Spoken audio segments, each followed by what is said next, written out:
were playing in Buffalo.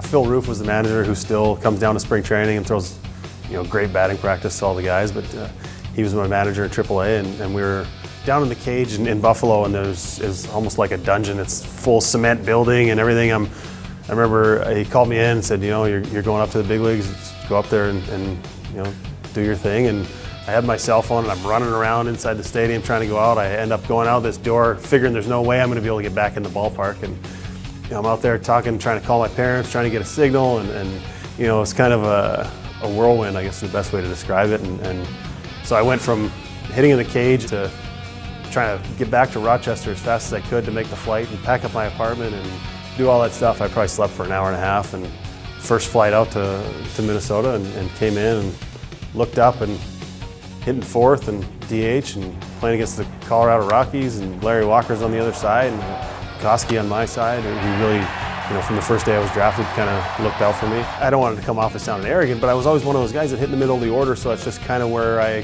thought my place was. And I know it's not common to get into the big leagues and immediately hit fourth and just be slotted into the middle of a good lineup like that, a playoff team, and a team with expectations. It's not that common, but for me it was just sort of, okay, I'm hitting fourth. Now looking back on it and seeing my name fourth in the lineup card, it was actually kind of a big deal.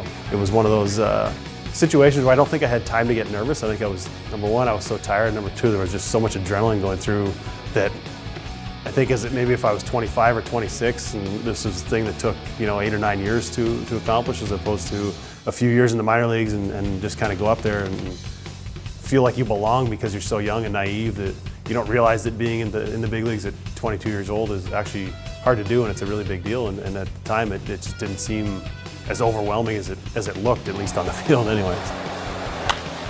And he gets a base hit in his major league debut. And the fans gave him a standing ovation. I got to hit the first at-bat off Jason Jennings. My dad was there, and I think he was crying up in the stands. And you always feel good getting that first hit and getting that out of the way. And was able to do that. And the reception, I remember, from the fans was pretty special. It was a pretty fast-moving time.